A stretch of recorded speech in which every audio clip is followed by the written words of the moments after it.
Hello dear students, welcome back to SL classes YouTube ചാനലിൻ്റെ ഒരു പുതിയ വീഡിയോയിലേക്ക് എല്ലാവരെയും സ്വാഗതം ചെയ്യുന്നു. +1 എക്സാമിൻ്റെ സീരിയസ് പ്രിപ്പറേഷനിലാണ് എല്ലാവരും. ഓക്കെ, കഴിഞ്ഞ കുറച്ച് ദിവസങ്ങളായിട്ട് നമ്മുടെ ചാനൽ വല്ലാതെ ആക്റ്റീവാണ്. ഒരുപാട് പേര് പുതിയ അഭിപ്രായങ്ങളും പുതിയ കമൻറ്റുകളും പുതിയ നിർദ്ദേശങ്ങളും ഡിമാൻഡുകളും ഒക്കെ ആയിട്ട് വരുന്നുണ്ട്. ഓക്കെ, എന്തായാലും നിങ്ങൾ നല്ലോണം പഠിക്കുന്നുണ്ടെന്ന് വിചാരിക്കുന്നു. വളരെ സന്തോഷം. നമ്മുടെ +1 ഈ വർഷത്തെ ഏറ്റവും അവസാനത്തെ വീഡിയോ ആയിരിക്കും ഇത്, നമ്മുടെ ടോപ്പിക്കുമായി ബന്ധപ്പെട്ട അവസാനത്തെ വീഡിയോ. ഓക്കെ, അപ്പോൾ ഇതിന് മുന്നേ ഞാനൊരു വീഡിയോയിൽ നമ്മുടെ സെക്കൻഡ് ഇയറിലെ സ്റ്റഡിയെ കുറിച്ചൊരു കാര്യം നിങ്ങളോട് പറഞ്ഞിരുന്നു. ഈ ചാനലൊക്കെ കണ്ടപ്പോൾ നിങ്ങൾ തന്നെ ഇതിൻ്റെ ഒരു കാര്യങ്ങളൊക്കെ നിങ്ങൾ മനസ്സിലാക്കിയിട്ടുണ്ടാകും. എത്രത്തോളം നിങ്ങൾക്ക് ഫോളോ ചെയ്യാൻ പറ്റുന്നുണ്ട് എന്ന് നിങ്ങൾക്കറിയാം.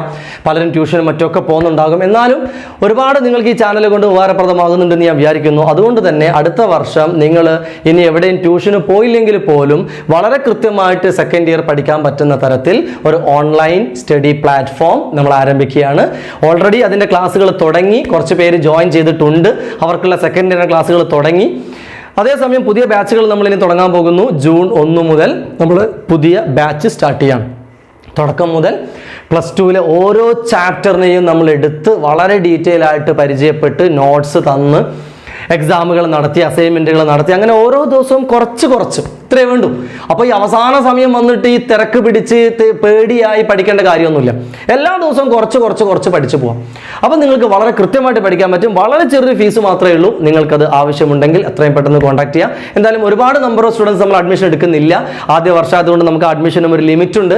കുറേ പേരൊക്കെ ജോയിൻ ചെയ്തിരിക്കുന്നു. കുറച്ച് പേരെയും കൂടെ ജോയിൻ ചെയ്യിക്കാമെന്നാണ് വിചാരിക്കുന്നത്. അപ്പോൾ താല്പര്യമുള്ളവർ എത്രയും പെട്ടെന്ന് അതിലേക്ക് നിങ്ങൾ റെസ്പോൺസ് നിങ്ങൾ കാണിക്കുക. ഇവിടെ കൊടുത്തിരിക്കുന്ന വാട്സാപ്പ് നമ്പറിൽ നിങ്ങൾ കോൺടാക്ട് ചെയ്താൽ മതി. ഓക്കെ, എനിവേ പുതിയ ആൾക്കാരും നേരത്തെ ഗ്രൂപ്പിൽ ചാനലുള്ള ആൾക്കാരൊക്കെ ഡിമാൻഡ് ചെയ്യായിരുന്നു, കൈനറ്റിക് തിയറി എവിടെ? കൈനറ്റിക് തിയറി ഞങ്ങൾക്ക് കിട്ടിയില്ല. യെസ്, ഇതാ പിടിച്ചോ കൈനറ്റിക് തിയറി. ഇനിയിപ്പോൾ അതില്ലാത്ത ഒരു പ്രശ്നം നിങ്ങൾക്ക് ഇനി വേണ്ട. ബാക്കി എല്ലാ ചാപ്റ്ററും നമ്മൾ അപ്ലോഡ് ചെയ്തിട്ടുണ്ട്. എനിവേ ചെറിയൊരു ചാപ്റ്ററാണ്, കുറച്ച് 2-3 മാർക്കിന് മാത്രം ക്വസ്റ്റ്യൻസ് വരുന്ന തെർമോഡൈനാമിക്സ് എന്ന് പറയുന്ന ഒരു ടോപ്പിക്കിന്റെ കണ്ടിന്യൂസ് ആയിട്ട് വരുന്ന ഒരു ചാപ്റ്ററാണ്. ഓക്കെ, ഇതിന് വലിയ പ്രശ്നങ്ങളൊന്നും ഇല്ല. സ്ഥിരം വരുന്ന 1-2 ക്വസ്റ്റ്യൻസ് ഉണ്ട്. അത് നിങ്ങളങ്ങ് പരിചയപ്പെടുത്തി തരികയാണ്. അതങ്ങ് പഠിച്ചാൽ തന്നെ നിങ്ങൾക്ക് ഇതിൽ 2 മാർക്ക് നിങ്ങൾക്ക് ഉറപ്പിക്കാം. Okay, kinetic theory. കൈനറ്റിക് എന്ന് പറയുന്ന ഒരു വാക്കിന്റെ അർത്ഥം തന്നെ നിങ്ങൾക്ക് എല്ലാവർക്കും അറിയാലോ.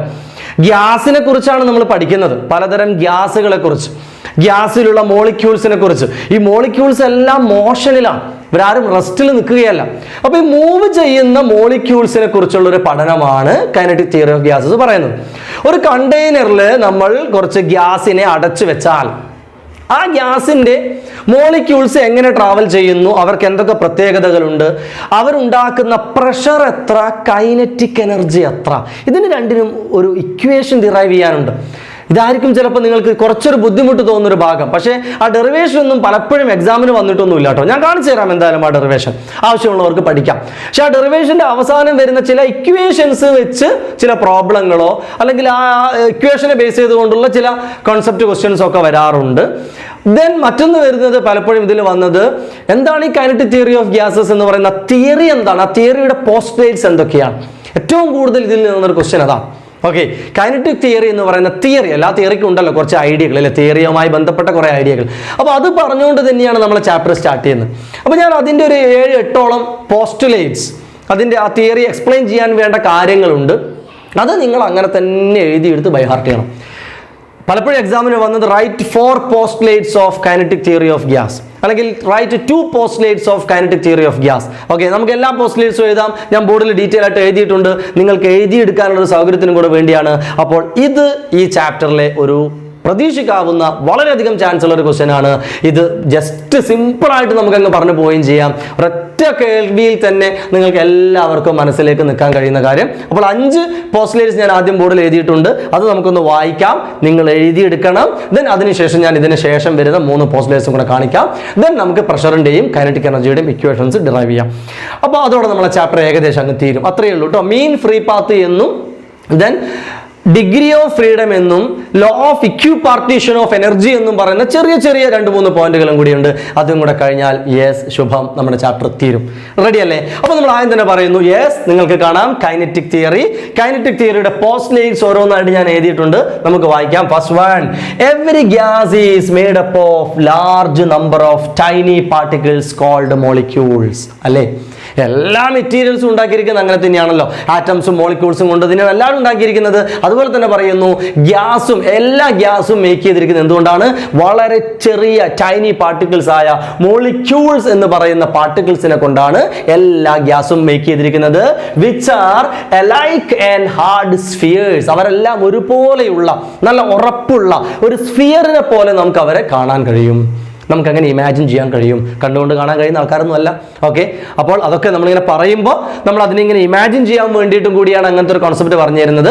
അപ്പോൾ എല്ലാ ഗ്യാസിലും, നമ്മളിപ്പോൾ ഒരു പാത്രത്തിൽ ഒരു ഗ്യാസ് അടച്ചു വെച്ചാൽ ആ ഗ്യാസിൽ വളരെ ചെറിയ ടൈനി സ്ഫിയേഴ്സ് ആയിട്ടുള്ള, ഹാർഡ് സ്ഫിയേഴ്സ് ആയിട്ടുള്ള ഒരുപാട് പാർട്ടിക്കിൾസ് കൊണ്ടാണ് ഗ്യാസ് ഉണ്ടാക്കിയിരിക്കുന്നത്. പഠിച്ചോ? കുഴപ്പമില്ലല്ലോ. ദെൻ രണ്ടാമത്തെ postulate, the molecules are in endless random motion. ഈ മോളിക്യൂൾസ് ഉണ്ടെന്ന് പറയുന്നതിന്റെ കൂടെ അടുത്തൊരു പോസ്റ്റ്ലേറ്റ് പറയാണ് ആ മോളിക്യൂൾസിനൊക്കെ ഒരു സ്ഥലത്തേക്ക് നിൽക്കാൻ പറ്റില്ല. അവരെല്ലാവരും അനന്തമായ, അറ്റമില്ലാത്ത റാൻഡം മോഷനിലാണ്. അവരെങ്ങോട്ടും മൂവ് ചെയ്യാം. ആ ഒരു ഗ്യാസ് കണ്ടെയ്നറിൽ നിന്ന്, ആ ബീക്കറിന്റെ ഉള്ളിൽ നിന്ന് അവർക്ക് വളരെ റെസ്റ്റ്ലെസ് ആയിട്ട് എങ്ങോട്ട് വേണമെങ്കിലും എൻഡ്ലെസ് ആയിട്ട് ഒരു സമയം മൂവ് ചെയ്ത് തന്നാൽ പിന്നെ അവിടെ പോയി നിൽക്കാം. ഇല്ല, അവർ നിൽക്കുന്നില്ല. ആ മോഷൻ ഒരിക്കലും സ്റ്റോപ്പ് ആവില്ല. അവരിങ്ങനെ പോയി മൂവ് ചെയ്തുകൊണ്ടേയിരിക്കും. ദേ കൊളൈഡ് ഈച്ച് അതർ. ഉറപ്പല്ല, അപ്പൊ കുറെ പാർട്ടിക്കിൾസ് അങ്ങോട്ടും ഇങ്ങോട്ടും ഇങ്ങനെ മൂവ് ചെയ്യുമ്പോൾ അവർ പരസ്പരം ഇടിക്കില്ലേ? അവർ മാത്രമല്ല ഇടിക്കുന്നത്, ആൻഡ് കൊളൈഡ് വിത്ത് വാൾസ്. നമ്മളൊരു കണ്ടെയ്നറിൽ നമ്മൾ ഗ്യാസിനെ അടച്ചു വെച്ചാൽ ആ കണ്ടെയ്നറിന്റെ വാൾസിൽ, അതിന്റെ അപ്പുറത്തേക്ക് അതിന് കിടക്കാൻ പറ്റില്ല, നമ്മളിങ്ങനെ ക്ലോസ് ചെയ്ത് വെച്ചിരിക്കുന്നത് കൊണ്ട്. അതുകൊണ്ട് അവർ വാൾസിൽ പോയി തട്ടും, എഗെയിൻ തിരിച്ചു വരും. അങ്ങനെ അവർ എൻലെസ് മോഷൻ ഉണ്ടാക്കിക്കൊണ്ടിരിക്കും. ഇപ്പൊ രണ്ടാമത്തെ പോസ്റ്റ്ലേറ്റ് മനസ്സിലായല്ലോ. ആദ്യത്തെ പോസ്റ്റ്ലേറ്റ്സിൽ മോളിക്യൂൾസ് ഉണ്ട് എന്ന് പറയുന്നു. രണ്ടാമത്തെ പോസ്റ്റ്ലേറ്റ്സിൽ ആ മോളിക്യൂൾസ് എല്ലാം റാൻഡം മോഷനിലാണ്, അവർ പരസ്പരം ഇടിക്കുന്നുണ്ട് എന്നാണ് പറയുന്നത്. Then third one, the size of molecules is negligibly small compared with the distance between them. അപ്പോൾ അവരിങ്ങനെ മൂവ് ചെയ്യുന്ന ഡിസ്റ്റൻസ് ഉണ്ട്. വളരെ ചെറിയൊരു പാത്രം നമ്മൾ എടുക്കുന്നത്.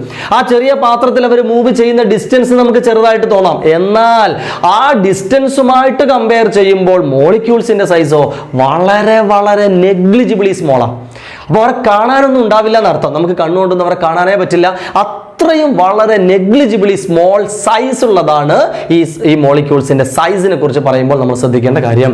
നാലാമത്തെ postulates, there is no intermolecular force between molecules. Charged പാർട്ടിക്കിൾസിനിടയിൽ അട്രാക്ഷൻ, റിപ്പൽഷൻ ഫോഴ്സുകളൊക്കെ ഉണ്ടാവുന്നൊക്കെ നമ്മൾ പലപ്പോഴും കേട്ടിട്ടുണ്ട്. എന്നാൽ ഈ മോളിക്യൂൾസിനിടയിൽ അങ്ങനെ ഒരു ഇന്റർ മോളിക്കുലാർ ഫോഴ്സ് ഇല്ല. അട്രാക്ഷനോ റിപ്പൽഷനോ ഒന്നും പോസിബിൾ അല്ല. അപ്പൊ 4 പോസ്റ്റ്ലേറ്റ്സ് ആയി. സിമ്പിൾ അല്ലേ? എല്ലാം വേഗം കിട്ടുന്നുണ്ടല്ലോ, വലിയ ബുദ്ധിമുട്ടില്ലല്ലോ. ദെൻ അഞ്ചാമത്തെ പോസ്റ്റേഴ്സ് പറയാണ്, between collisions molecules move in straight line path. The average distance travelled by molecules between successive collision is called mean free path. Okay, അവർ മൂവ് ചെയ്യുമ്പോൾ റാൻഡം മോഷൻ ആണെന്ന് പറഞ്ഞു. പക്ഷെ റാൻഡം മോഷനിലും നമ്മൾ ശ്രദ്ധിക്കേണ്ട ഒരു കാര്യം, അവർ ഒരു പോയിന്റിൽ നിന്ന് അടുത്ത കൊളിഷൻ നടക്കുന്ന പോയിന്റ് വരെ അവർ സ്ട്രെയിറ്റ് ആയിട്ടാണ് മൂവ് ചെയ്യുക. സ്ട്രെയിറ്റ് ഇടിച്ചാൽ പിന്നെ അവർ ആ സ്ട്രെയിറ്റ് മാറി വേറൊരു സ്ട്രെയിറ്റ് ലൈനിലാവും. അപ്പൊ ഇങ്ങനെ ഇപ്പൊ നമ്മൾ വരയ്ക്കുമ്പോൾ ഇവിടുന്നാണ് തുടങ്ങുന്നതെങ്കിൽ ഇങ്ങനെ വളഞ്ഞല്ല പോവാ, ഇവിടുന്ന് ഇവിടത്തേക്ക് സ്ട്രെയിറ്റ് ആയിട്ട് പോകും കേട്ടോ. ദെൻ ഇടിച്ചിട്ട് ഇങ്ങോട്ട് വരും, ദെൻ ഇടിച്ചിട്ട് ഇങ്ങോട്ട് പോകും, ദെൻ ഇടിച്ചിട്ട് ഇങ്ങോട്ട് പോകും. ഇങ്ങനെ അവർ സ്ട്രെയിറ്റ് ആയിട്ട് ഓരോ ഇടിയുടെ ഇടയിൽ ഇങ്ങനെ നടന്നുകൊണ്ടിരിക്കുകയാണ്. അപ്പൊ ഇവിടുന്ന് മൂവ് ചെയ്ത് ഇവിടെ ഒരു കൊളിഷൻ നടന്നു, ദെൻ അടുത്ത കൊളിഷൻ നടക്കുന്നത് ഇവിടെയാണ്. ഓക്കെ, അപ്പോൾ ഒരു കൊളിഷൻ കഴിഞ്ഞ് അടുത്ത കൊളിഷൻ വരെ അവർ സഞ്ചരിക്കുന്ന ഡിസ്റ്റൻസിന്റെ ഒരു മീൻ വാല്യൂ, ആവറേജ് വാല്യൂ നമ്മൾ നോക്കുമ്പോൾ ഇതൊക്കെ ഇങ്ങനെയാണ് വരച്ചപ്പോൾ ചെറിയ ചെറിയ വ്യത്യാസങ്ങൾ കാണുന്നുണ്ടെങ്കിൽ പോലും വളരെ അടുത്തടുത്ത വാല്യൂസ് ആയിരിക്കും ഈ ഡിസ്റ്റൻസിനൊക്കെ ഉണ്ടാവുക. ആ ഡിസ്റ്റൻസിന്റെ ഒരു ആവറേജ് വാല്യൂവിന് 2 കൊളിഷൻ ഇടയിൽ അവർ അത്ര ദൂരം സഞ്ചരിക്കും. ആ ദൂരത്തെ നമ്മൾ വിളിക്കുന്ന പേരാണ് മീൻ ഫ്രീ പാത്ത്. അപ്പൊ ആ വാക്കൊന്ന് പഠിച്ചു വെക്കണം. 1 വേർഡ് ആയിട്ട് 1 മാർക്കിന് പലപ്പോഴും വന്നിട്ടുണ്ട്. What is mean free path എന്ന് ചോദിക്കും. അപ്പൊ ക്ലിയർ അല്ലേ? It is the average distance travelled by a molecule between successive collisions. അപ്പോൾ 5 പോസ്റ്റേഴ്സ് എഴുതി, എല്ലാം നിങ്ങൾ എഴുതിയെടുക്കുക. ഞാൻ അടുത്ത 3 പോസ്റ്റേഴ്സും കൂടെ എഴുതാൻ പോകുന്നത് മായ്ച്ചതിന് ശേഷം ശ്രദ്ധിക്കണേ. ഓക്കെ, 5 പോസ്റ്റേഴ്സ് നമ്മൾ പറഞ്ഞു. അടുത്ത 3 പോസ്റ്റേഴ്സ് ആണ് എഴുതിയിരിക്കുന്നത്. നിങ്ങൾക്ക് കാണാം. 6ാമത്തെ പോസ്റ്റേഴ്സ് ഞാൻ വായിക്കുന്നു.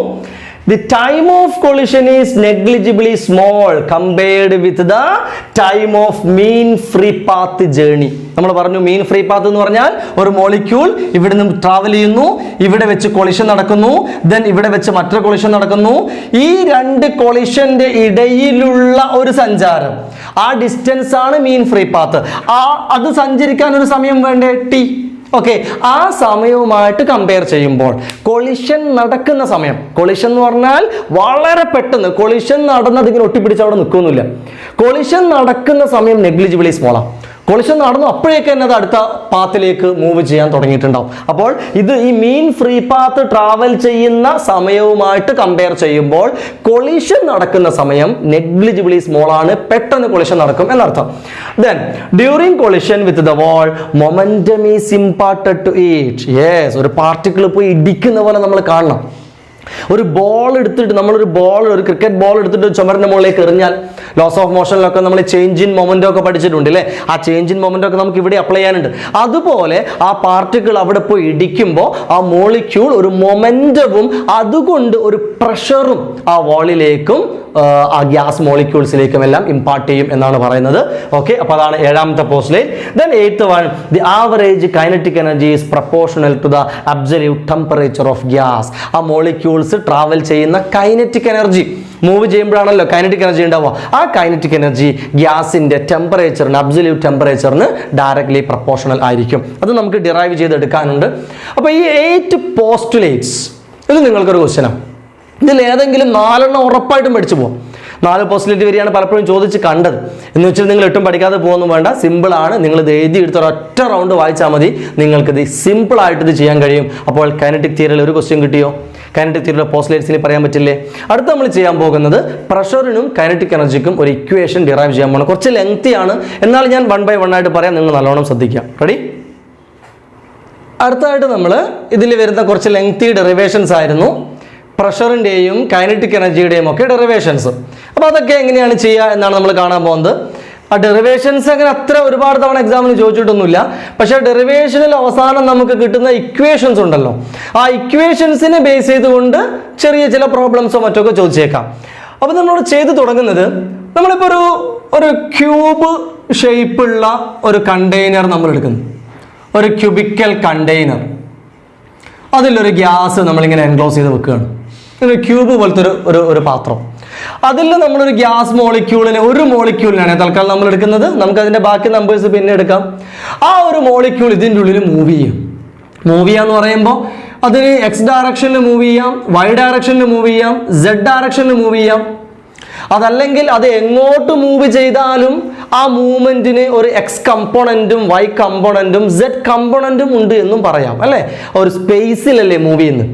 ഓക്കെ, നമ്മൾ എക്സ് ഡയറക്ഷനിൽ മൂവ് ചെയ്യുന്ന ഒരു മോളിക്യൂളിനെ നമ്മൾ എടുക്കുന്നു. ഒരു മോളിക്യൂളിന് എം ആയിരുന്നു അതിന്റെ മാസ് വെച്ചാൽ, ഒരു മോളിക്യൂളിന്റെ മാസ് നമ്മൾ സ്മോൾ എം എടുക്കുന്നു കേട്ടോ. സ്മോൾ എം എന്ന് പറയുന്ന ചില ഡാറ്റാസ് ഒക്കെ നോക്കാം. സ്മോൾ എം എന്ന് പറയുന്നത് mass of 1 molecule. Mass of 1 molecule. Okay, total number of molecules capital N ആണെന്ന് വിചാരിച്ചോളൂ. Capital N, total number of molecules. Equations ഒക്കെ നമുക്ക് അങ്ങോട്ടും ഇങ്ങോട്ടൊക്കെ പലപ്പോഴും ഇനി എഴുതാനുണ്ട് കേട്ടോ.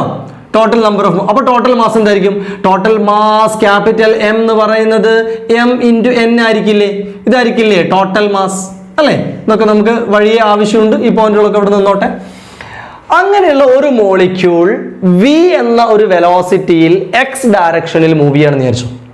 അങ്ങനെയാണെങ്കിൽ അതിൻ്റെ മൊമെന്റം എന്ന് പറയുന്നത് മാസ് ഇൻറ്റു വെലോസിറ്റി എക്സ്.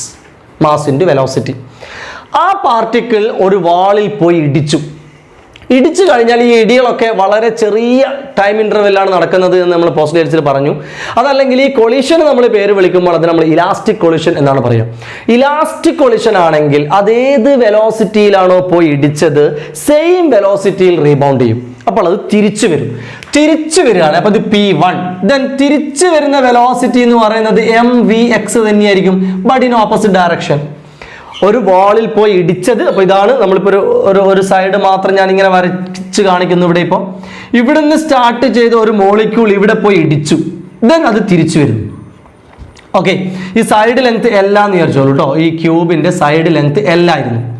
അപ്പോൾ L ദൂരം അങ്ങോട്ട് പോയി ഇടിച്ചു, തിരിച്ചു വരികയാണ്. ഇടിച്ച മൊമെന്റം mvx, തിരിച്ചു വരുന്ന മൊമെന്റം -mvx. വാല്യൂ മാറിയിട്ടില്ല, ഡയറക്ഷൻ ഓപ്പോസിറ്റ് ആയി. അപ്പോൾ എന്തായിരിക്കും change in momentum? Change in മൊമെന്റത്തിനെ നമ്മൾ ഡെൽറ്റ പി എന്നോ ഡി പി എന്നോ ഒക്കെ വിളിക്കാറുണ്ട് അല്ലേ? ഡി പി എന്ന് പറയുമ്പോൾ P1 മൈനസ് P2. അപ്പോൾ mvx മൈനസ് mvx. ഒരു മൈനസ് ഓൾറെഡി അവിടെ ഉണ്ട്, അതോടൊപ്പം ചേഞ്ച് കാണുമ്പോൾ ഒരു മൈനസ് ഉണ്ട്, അപ്പോൾ അത് 2mvx എന്നാവില്ലേ? ഇതായിരിക്കും ചേഞ്ച് ഇൻ മൊമെന്റം. ഓക്കെ, അതേസമയം നമുക്കറിയാം ന്യൂട്ടന്റെ സെക്കൻഡ് ലോ പ്രകാരം നമ്മൾ എഴുതിയാൽ നമുക്കറിയാം F = dp/dt അല്ലെ?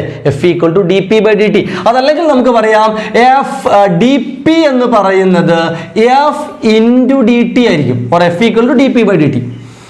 ഇനി നമ്മളുടെ ടൈമുമായി ബന്ധപ്പെട്ട് മറ്റൊരു കാര്യം പറയുമ്പോൾ, ഈ മോളിക്യൂള് ഇവിടെ പോയി ഇടിച്ചു, ഇവിടുന്ന് വന്ന് ഇവിടെ ഇടിച്ചു, ദെൻ തിരിച്ചു പോയി വീണ്ടും ഇവിടെ വന്ന് ഇടിക്കുക. ഇവിടുന്ന് ഇവിടെ ഇടി കഴിഞ്ഞതിന് ശേഷം അത് ഇങ്ങോട്ട് സഞ്ചരിച്ചു വീണ്ടും വന്ന് ഇടിക്കണമെങ്കിൽ അത് ടോട്ടലി 2l ദൂരം ട്രാവൽ ചെയ്യണ്ടേ? ഇടിച്ചു, ഈ സൈഡിൽ വന്ന് തിരിച്ചു പോയി വീണ്ടും ഇടിച്ചു, അപ്പൊ ഇങ്ങോട്ടേക്ക് L അങ്ങോട്ടേക്കും L, അപ്പൊ 2l. അങ്ങനെയാണ് നമ്മൾ ഇക്വേഷൻ പഠിച്ചിട്ടുണ്ട്. വെലോസിറ്റി എന്ന് പറയുന്നത് ഡിസ്പ്ലേസ്മെന്റ് ബൈ ടൈമാ അല്ലെ? ഡിസ്പ്ലേസ്മെന്റ് ആണ് 2l, അല്ലെങ്കിൽ ഡിസ്റ്റൻസ് ആണ് 2l. അപ്പോൾ ടൈം എന്താ? therefore ടൈം എന്നുള്ളത് നമുക്ക് 2l/v എന്ന് എടുത്തൂടെ? 2l/v. അപ്പോൾ ഇവിടെ നമ്മളെ ടൈം അല്ലെ സ്മോൾ ടൈമിന് പകരം കൊടുക്കുന്നു. This is equal to F × dt ക്ക് പകരം, അല്ലെങ്കിൽ ആ സ്മോൾ ടൈമിന് പകരം 2l/v or vx, x ഡയറക്ഷനിലാണ് നമ്മൾ എടുക്കുന്നത്. അതേസമയം dp നമ്മൾ കണ്ടുപിടിച്ചിട്ടുണ്ട് 2mvx ആണ്. അപ്പോൾ dp ക്ക് പകരം ഇവിടെ കൊടുക്കാം 2mvx. അപ്പോൾ നമുക്ക് ഈ 2 രണ്ട് സൈഡിൽ നിന്നും കട്ട് ചെയ്യാം. അങ്ങനെയാണെങ്കിൽ F കിട്ടാൻ വേണ്ടി L ഇങ്ങോട്ട് മാറ്റുക, Vx ഇങ്ങോട്ട് മാറ്റുക. അപ്പോൾ നമുക്ക് എഴുതാം F = F. ഇത് ഇങ്ങോട്ട് വന്നാൽ mvx × vx becomes mvx² divided by ഈ L ഈ സൈഡിലേക്ക് വന്നാൽ ഡിവൈഡഡ് ബൈ L. ഇതായിരിക്കും ആ മൊമെന്റം ഇമ്പാർട്ട് ചെയ്തത് കൊണ്ടുണ്ടാകുന്ന ഫോഴ്സ്. ഇത് ഒരു മോളിക്യൂളിനാണ് നമ്മളിപ്പോൾ കൺസിഡർ ചെയ്ത്, ഒരു മോളിക്യൂൾ, ഓൺലി 1 മോളിക്യൂൾ. ഇങ്ങനെ കുറേ മോളിക്യൂൾ ഉണ്ടാവില്ലേ? അങ്ങനെയാണെങ്കിൽ ടോട്ടൽ ഫോഴ്സ് എന്ന് പറയുന്നത് അടുത്ത ലൈനായിട്ട് ഇങ്ങനെ എഴുതാം. ടോട്ടൽ ഫോഴ്സ് എന്ന് പറയുന്നത് ഇങ്ങനെയുള്ള, ഇത് x1 ആണെങ്കിൽ ഇതുപോലെ ഒരു x2 ഉണ്ടാവും, x3 ഉണ്ടാവും, x4 ഉണ്ടാവും. അവരെല്ലാ ഫോഴ്സും കൂടെ ആഡ് ചെയ്യണം. അതേസമയം m/l എല്ലാത്തിലും ഉണ്ടാവും. അപ്പോൾ നമുക്ക് ആ m/l ഒരു കോമൺ ടേം ആയിട്ട് ഇങ്ങനെ പുറത്തെടുക്കാം. m/l × vx² പകരം vx1² plus vx2² plus etcetera plus vxn². അപ്പോൾ ഒരു മോളിക്യൂളിന് പകരം എല്ലാ മോളിക്യൂൾസ് കൊടുത്തു. അപ്പോൾ ടോട്ടൽ ഫോഴ്സ് ഇങ്ങനെയായി മാറി. അതേസമയം നമ്മൾ മറ്റൊരു കാര്യം എഴുതാൻ പോവാണ്. ഈ വെലോസിറ്റിയുമായി ബന്ധപ്പെട്ട് നമുക്ക് പറയാൻ പറ്റുന്ന മറ്റൊരു ഐഡിയ ആണ് mean square velocity. Mean square velocity എന്ന് പറഞ്ഞാൽ അത് നമ്മൾ എഴുതുന്ന ഇക്വേഷൻ ഇങ്ങനെയാണ്. മീനെ കാണിക്കുന്ന ഒരു സിമ്പിൾ ഇങ്ങനെയാണ്, അതിന്റെ മുകളിൽ ബാർ ഇങ്ങനെ വരച്ചാൽ മതി. v_mean² എന്ന് പറയുന്നത് vx1² plus vx2² plus vx3² plus etcetera plus vxn² divided by n. നമ്മൾ സാധാരണ മീൻ കാണുന്ന പോലെ തന്നെ കുറേ വാല്യൂസ് നമ്മളെ കയ്യിലുണ്ടെങ്കിൽ നമ്മൾ എങ്ങനെ അതിൻ്റെ മീൻ അല്ലെങ്കിൽ ആവറേജ് കാണുക? ആ വാല്യൂസ് എല്ലാം കൂടെ ആഡ് ചെയ്തിട്ട് ഡിവൈഡ് ബൈ നമ്പർ എടുക്കൂലേ? അതുപോലെ നമ്മളെ കയ്യിൽ ഇവിടെ കുറേ സ്ക്വയർ ഓഫ് വെലോസിറ്റി ഉണ്ട്. ആ സ്ക്വയർ ഓഫ് വെലോസിറ്റിയുടെ മീൻ എങ്ങനെ എടുക്കാം? സ്ക്വയർ ഓഫ് വെലോസിറ്റി എല്ലാം ആഡ് ചെയ്യാം, then divided by number എടുക്കുക. n number of molecules ആണ്, n ആണ് ടോട്ടൽ നമ്പർ ഓഫ് മോളിക്യൂൾസ്. അപ്പോൾ നമ്മൾ ആ നമ്പർ കൊണ്ട് ഡിവൈഡ് ചെയ്തു, അത്രയും കിട്ടി. അപ്പോൾ ഇതാണ് എക്സ് ഡയറക്ഷനിൽ. അപ്പോൾ ഈ മീനിനെയും നമുക്ക് എക്സ് എന്ന് കൊടുക്കാം, കാരണം എക്സ് ഡയറക്ഷനിലുള്ള മീനാണ് നമ്മൾ കണ്ടത്. ഇതുപോലെ വൈയിലും സെഡിലും ഒക്കെ വരുന്നുണ്ടാകും. ദെൻ നമ്മൾ ഇതിനെ ഇങ്ങോട്ട് ക്രോസ് മൾട്ടിപ്ലൈ ചെയ്താൽ ഈ എന്നിനെ ഇങ്ങോട്ടേക്ക് എടുത്താൽ നമുക്ക് എന്ത് കിട്ടുന്നു? v'(x² × n) എന്ന് പറയുന്നത് vx1² plus vx2² plus etcetera plus vxn² എന്നായില്ലേ? ഈ വാല്യൂ കണ്ടോ, ഈ കിട്ടിയിരിക്കുന്ന വാല്യൂ ഇതല്ലേ നമുക്ക് ഇവിടെ കാണുന്ന vx1² പ്ലസ് vx2². അത് നമ്മൾ ടോട്ടൽ ഫോഴ്സിലേക്ക് അപ്ലൈ ചെയ്യാം. അപ്പോൾ എന്ത് കിട്ടും? therefore total force is equal to m/l. അങ്ങനെ തന്നെയുണ്ട്, നമുക്കത് അങ്ങനെ തന്നെ എഴുതാം, m/l. പിന്നെയുള്ളത് ഈ ടേം ആണ്. ആ ടേമിന് പകരം നമ്മൾ കൊടുക്കുന്നു vx² vx' × n എന്ന് കൊടുക്കാം. അപ്പോൾ ഇതാണ് total force in X direction. അപ്പോൾ വീണ്ടും അടുത്തൊരു പ്രശ്നം, ഇതേപോലെ ഒരു വെലോസിറ്റി y ഡയറക്ഷനിൽ ഉണ്ടാവില്ലേ? അതേപോലെ വെലോസിറ്റി z ഡയറക്ഷനിൽ ഉണ്ടാവില്ലേ? അങ്ങനെയാണെങ്കിൽ ടോട്ടൽ വെലോസിറ്റി, ഇതാ ഞാൻ ഇവിടെ മറ്റൊരു ഐഡിയ ഇവിടെ ഞാൻ ഇങ്ങനെ എഴുതാം. അങ്ങനെയാണെങ്കിൽ ടോട്ടൽ വെലോസിറ്റി സ്ക്വയർ എന്ന് പറയുന്നത് നമ്മൾ വെക്ടർ സമ്മൊക്കെ എടുക്കുന്നത് പോലെ ഐയിലും ജെയിലും കെയിലും എക്സ് ഡയറക്ഷനിലും വൈ ഡയറക്ഷനിലും സെഡ് ഡയറക്ഷനിലും ഒരു വാല്യൂ വന്നാൽ അതിൻ്റെ ടോട്ടൽ കാണുമ്പോൾ നമ്മൾ റൂട്ട് ഓഫ് ഇല്ലേ i square plus j square plus k square എന്ന തരത്തിലല്ലേ എടുക്കാറ്. അതുപോലെ നമ്മൾ എടുക്കുമ്പോൾ v square is equal to root of v x square plus v y square plus v z square എന്ന് എടുക്കേണ്ടി വരും. ശരിയല്ലേ? അതേസമയം എല്ലാ മോളിക്യൂൾസും ഐഡന്റിക്കൽ ആണ്. അവർ എക്സിൽ മൂവ് ചെയ്യുന്നതും വൈയിൽ മൂവ് ചെയ്യുന്നതും സെയിം വെലോസിറ്റിയിലായിരിക്കും. ആ വെലോസിറ്റിയുടെ വാല്യൂ ഒന്നും വ്യത്യാസം ഉണ്ടാവില്ല. അപ്പോൾ v x square plus v y square plus v z square എന്ന് പറയുന്ന 3 വാല്യൂ ഉണ്ട്. പക്ഷെ ആ 3 വാല്യൂം ഈക്വൽ ആയിരിക്കും. അപ്പോൾ നമുക്ക് എങ്ങനെയും എഴുതാം, this is equal to root of v x square plus v x square. കാരണം വി വൈ എന്ന് പറയുന്നത് എന്തിന് ഈക്വല? വി എക്സിന് ഈക്വല. വി സെഡും വി എക്സിന് ഈക്വല. അങ്ങനെയാണെങ്കിൽ ഇത് 3vx സ്ക്വയർ എന്നായില്ലേ? ഇവിടെ വി സ്ക്വയർ ഇല്ലേ? ടോട്ടൽ വി എടുക്കുമ്പോഴുള്ള റൂട്ട് ഉണ്ടാവും. അല്ലെങ്കിൽ ടോട്ടൽ വി സ്ക്വയർ എടുക്കുമ്പോൾ നമുക്ക് ഇങ്ങനെ എഴുതാം 3vx സ്ക്വയർ എന്ന് കൊടുക്കാം. അപ്പോൾ വി എക്സ് സ്ക്വയർ എന്താ? therefore വി എക്സ് സ്ക്വയർ എന്ന് പറയുന്നത് വി സ്ക്വയർ ബൈ 3 ആയിരിക്കും. ശരിയല്ലേ? അപ്പോൾ നമ്മൾ ഇവിടെ അത് കൊടുക്കുമ്പോൾ വി എക്സ് സ്ക്വയറിന് പകരം നമ്മൾ കൊടുക്കുന്നു this is equal to m by l into v x സ്ക്വയറിന് പകരം v square by 3 into n. ഇവിടെയും ബാറിൻ്റെ മീൻ വാല്യൂ ആണ്. മീൻ വാല്യൂ ഇതാണ് ടോട്ടൽ ഫോഴ്സ് കിട്ടി. ഇനി നമുക്ക് എന്ത് വേണം? ഇനി നമുക്ക് വേണമെങ്കിൽ ഒരു കാര്യം കൂടെ ഇവിടെ 1-2 കാര്യങ്ങളൂടെ മാറ്റാം. ഒന്ന്, നമുക്കിനി കാണേണ്ടത് പ്രഷറാണ്. പ്രഷർ എന്ന് പറഞ്ഞാൽ ഫോഴ്സ് ബൈ ഏരിയ എന്നാണ് അല്ലെ? Force by area. നമുക്ക് ഈ ഒരു സൈഡിന്റെ ഏരിയ കിട്ടണം. സൈഡ് ലെങ്ത് എൽ, ബ്രെഡ്ത്തും എൽ. അപ്പൊ രണ്ടും കൂടെ നോക്കിക്കഴിഞ്ഞാൽ ഏരിയ എന്ന് പറയുന്നത് എൽ സ്ക്വയർ ആയിരിക്കില്ലേ? അപ്പോൾ ദിസ് ഈസ് ഈക്വൽ ടു ഫോഴ്സിന് പകരം ഈ വാല്യൂ എഴുതണം. ഓക്കെ, ഡിവൈഡഡ് ബൈ ഏരിയയിൽ എൽ സ്ക്വയറും വരണം. അപ്പോൾ ഇവിടെ മറ്റൊരു മാറ്റം കൂടി ഞാൻ ഒന്നിച്ചങ്ങ് മാറ്റുകയാണ്. എം ഇൻറ്റു എൻ എന്നുള്ളൊരു ടേം ഇവിടെ കാണാം. എം ഇൻറ്റു എൻ അവിടെ നോക്കി കാണാം. എം ഇൻറ്റു എൻ എന്ന് പറഞ്ഞ ടോട്ടൽ മാസാണ്. അപ്പോൾ ഇവിടെ ഞാൻ എം ഇൻറ്റു എന്നിനെ ടോട്ടൽ മാസാക്കി. ഓക്കെ, വി ഡാഷ് സ്ക്വയർ അങ്ങനെ തന്നെ എഴുതി. ഡിവൈഡഡ് ബൈ 3 ഉണ്ട്. ദെൻ ഒരു എൽ ഉണ്ട്. ദെൻ ഈ ഏരിയയിൽ പിന്നെ ഒരു എൽ സ്ക്വയറും വരും. അപ്പം മൊത്തത്തിൽ ഇത് എൽ ക്യൂബ് ആയില്ലേ? എൽ ക്യൂബ് ഇവിടെ ഓൾറെഡി ഉള്ള എല്ലും ദെൻ ഫോഴ്സ് ബൈ ഏരിയയിൽ വരുന്ന എൽ സ്ക്വയറും. അപ്പോൾ എൽ ക്യൂബ് ആയി. എൽ ക്യൂബ് എന്ന് പറഞ്ഞാൽ വോള്യം അല്ലേ? Volume. So this is capital V. ഈ 2 വി അങ്ങോട്ട് കൂടെ മാറിപ്പോരുതേ. ഇത് വെലോസിറ്റി ആണ്, ഇത് വോള്യം വി ആണ്. ഓക്കെ, അപ്പോൾ നമുക്ക് ഒരു ചേഞ്ചും കൂടെ അവസാനമായിട്ട് വരുത്താം. അവിടെ കാണാം mass by volume. Mass by volume എന്ന് പറഞ്ഞാൽ ഡെൻസിറ്റി അല്ലേ? Mass by volume is equal to density. അപ്പോൾ ഇക്വേഷൻ ഇങ്ങനെയായി. This is equal to 1/3 mass by ഡെൻസിറ്റിക്ക് മാസ് ബൈ വോള്യത്തിന് പകരം density into V dash square. ഇതായിരിക്കും നമ്മുടെ പ്രഷറിൻ്റെ ഫൈനൽ ഇക്വേഷൻ. ഈ വലിയ ഡെറിവേഷൻ നമ്മളിങ്ങനെ ചെയ്ത് പഠിക്കേണ്ടിയിരിക്കുന്നു. ഓക്കെ, ചിലപ്പോൾ ചോദിച്ചേക്കാം. ഒരുപാട് തവണയൊന്നും അങ്ങനെ ഒരു ഫ്രീക്വൻലി ആസ്ഡ് ക്വസ്റ്റ്യനോ ഉറപ്പായിട്ടും ചോദിക്കുമെന്ന് പറയാനൊന്നും പറ്റൂല. ഇതിൽ നിന്നാണ് നമ്മൾ ഇനി ഇതിൻ്റെ ബാക്കി. ഓക്കെ, ഇപ്പം ഇത്രയും നിങ്ങൾ എഴുതുക. ബോർഡ് നിറഞ്ഞു. ഞാനിത് മാച്ചിട്ട് ഇതിൻ്റെ ബാക്കി കാര്യങ്ങൾ പറയാൻ പോവാണ്. ഇതിൽ നമുക്കൊരു കൈനറ്റിക് എനർജിയുടെ ഇക്വേഷൻ കൂടെ. അപ്പോൾ ഏകദേശം അതോടുകൂടെ നമ്മൾ ആ ഡെറിവേഷൻ സൈഡ് അവിടെ തീരും.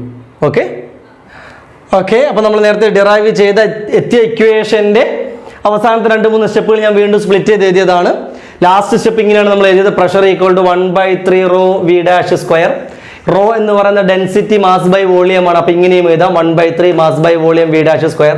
ഈ ടോട്ടൽ മാസ് എന്ന് പറയുന്നത് സ്മോൾ എം ഇൻറ്റു എൻ ആണ്. അപ്പോൾ മാസ് നമുക്ക് small M into N by V V dash square എന്ന് എഴുതാം. ദെൻ ഇതിൽ നിന്ന് വി ഇങ്ങോട്ട് മാറ്റിയാലോ? P V, pressure into volume, that is equal to 1/3 M N V dash square എന്ന് എഴുതാം അല്ലേ? അതേസമയം ഐഡിയൽ ഗ്യാസ് ഇക്വേഷൻ നമ്മൾ പഠിച്ചിട്ടുണ്ട്. According to ideal gas equation P V എന്ന് പറയുന്നത് എൻ കെ ബി ടി എന്ന് പഠിച്ചിട്ടില്ലേ? ബോൾട്സ്മാൻ കോൺസ്റ്റന്റിന്റെ ടേമിൽ എഴുതുമ്പോൾ ടോട്ടൽ നമ്പർ ഓഫ് മോളിക്യൂൾസും ബോൾട്സ്മാൻസ് കോൺസ്റ്റന്റും അതോടൊപ്പം നിങ്ങൾ p v equal to n r t എന്നും പഠിച്ചിട്ടുണ്ടാകും. അത് തന്നെയാണ് ഈ സാധനം. Okay, n k B t. So ഇത് രണ്ടും കൂടെ കമ്പയർ ചെയ്യുമ്പോൾ നമുക്ക് എന്ത് കിട്ടും?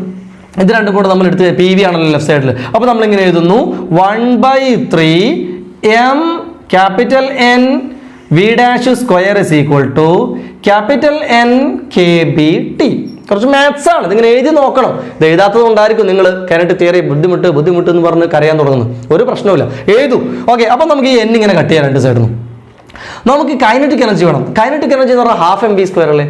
½ mv² കിട്ടാൻ വേണ്ടി നമ്മൾ ഇക്വേഷൻ്റെ 2 സൈഡിലും ഹാഫ് കൊണ്ട് മൾട്ടിപ്ലൈ ചെയ്യാം. 2 സൈഡിലും ഹാഫ് കൊണ്ട് മൾട്ടിപ്ലൈ ചെയ്യാം. അപ്പോൾ നമുക്ക് എന്താ അടുത്ത സ്റ്റെപ്പ് കിട്ടുക? ദാറ്റ് ഈസ് ഇവിടെ ഓൾറെഡി 1/3 mv² ഉണ്ട്. ഹാഫ് മൾട്ടിപ്ലൈ ചെയ്താൽ ½ into 1/3 then m V dash square m V dash square is equal to ഇവിടെ കെ ബി ടി. അപ്പോൾ ഇവിടെ ഒരു ഹാഫ് മൾട്ടിപ്ലൈ ചെയ്യണം, അപ്പുറം ഹാഫ് മൾട്ടിപ്ലൈ ചെയ്യണം, half into k B t. Okay, എന്താണ് ഈ half M B square? Half M B square എന്ന് പറയുന്നതല്ലേ കൈനറ്റിക് എനർജി. അപ്പോൾ നമ്മൾ ആ ടേമിനെ നമ്മൾ എഴുതുന്നു kinetic energy. That is equal to ഈ 1/3 അങ്ങ് അപ്പുറത്തേക്ക് പോയാൽ 3 അങ്ങ് മുകളിൽ പോവും. സോ 3/2 കെ ബി ടി എന്നൊരു ഇക്വേഷൻ കിട്ടും. ഇതാണ് കൈനറ്റിക് എനർജിയുടെ ഫോർമുല. നമുക്ക് ഇവിടെ ഇങ്ങനെ പറയാൻ പറ്റും, kinetic energy is proportional to temperature. കണ്ടോ, ഇതായിരുന്നു നമ്മുടെ കൈനറ്റിക് തിയറിയുടെ പോസ്റ്റുലേറ്റ്സിൽ 8ാമത്തെ പോസ്റ്റുലേറ്റ്സ് പറഞ്ഞത് ഓർമ്മയില്ലേ? Kinetic energy of molecules is directly proportional to absolute temperature. അതാണ് ഈ കാണുന്നത്, kinetic energy is proportional to temperature. അപ്പോൾ ഇങ്ങനെ പ്രഷർ ഇക്വേഷനും കൈനറ്റിക് എനർജി ഇക്വേഷനും ഇങ്ങനെ എഴുതി കൊണ്ടുവരിക എന്നുള്ളതാണ് ഇതിൻ്റെ ഒരു ഭാഗം. നിങ്ങൾ നല്ലോണം എഴുതിയെടുക്കുക, എല്ലാം ഒന്ന് നോക്കുക. ഓക്കെ, ഇനി ഇതിൽ നിന്ന് നമുക്ക് വെലോസിറ്റിക്ക് ഒരു ഇക്വേഷൻ കിട്ടാൻ വേണ്ടി നമുക്ക് ഒന്നുകൂടി ഒന്ന് മാറ്റി എഴുതാം. എഗെയിൻ ഇതിപ്പോൾ ഇങ്ങനെ കിട്ടിയേ, ഇത് നോക്കണേ. എഗെയിൻ നമുക്ക് ഈ ഹാഫ് എം ബി സ്ക്വയർ ആയിരുന്നല്ലേ കൈനറ്റിക് എനർജി, അത് അങ്ങനത്തെ ഒന്നും കൂടി എഴുതാം. Half M V dash square is equal to, അതാണ് kinetic energy, that is equal to 3/2 K B T. വീണ്ടും ഈ 2 നമുക്കിങ്ങനെ കട്ട് ചെയ്യാം. നമ്മൾ നേരത്തെ ഉണ്ടാക്കിക്കൊണ്ടുവന്ന 2 ആണത്. വി ഡാഷ് സ്ക്വയർ കിട്ടാൻ വേണ്ടി എമ്മിന് അങ്ങോട്ട് കൊണ്ടുപോകാം. അപ്പോൾ നമുക്ക് എന്ത് കിട്ടും? V dash square is equal to 3k b t divided by m എന്ന് കിട്ടും അല്ലേ, ഡിവൈഡ് ബൈ എം. ഓക്കെ, അപ്പം വി ഡാഷ് എന്താ? Root of 3k b t by m. അതേസമയം ഇവിടെ നമ്മൾ എഴുതിയിട്ടുണ്ട് എം എന്ന് പറഞ്ഞാൽ സ്മോൾ എം ഇൻറ്റു എൻ ആണ്. അപ്പോൾ സ്മോൾ എം എന്താ? സ്മോൾ എം എന്ന് പറഞ്ഞാൽ ക്യാപിറ്റൽ എം ബൈ എൻ അല്ലേ. അപ്പോൾ ഈ സ്മോൾ എമ്മിന് പകരം നമുക്ക് കൊടുക്കാം ക്യാപിറ്റൽ എം ബൈ എൻ. അപ്പോൾ അതങ്ങ് മുകളിൽ പോകും. അപ്പോൾ നമുക്ക് പറയാം വി എന്ന് പറയുന്നത്, ആ വെലോസിറ്റി എന്ന് പറയുന്നത് proportional to root of 1/m ആയിരിക്കും.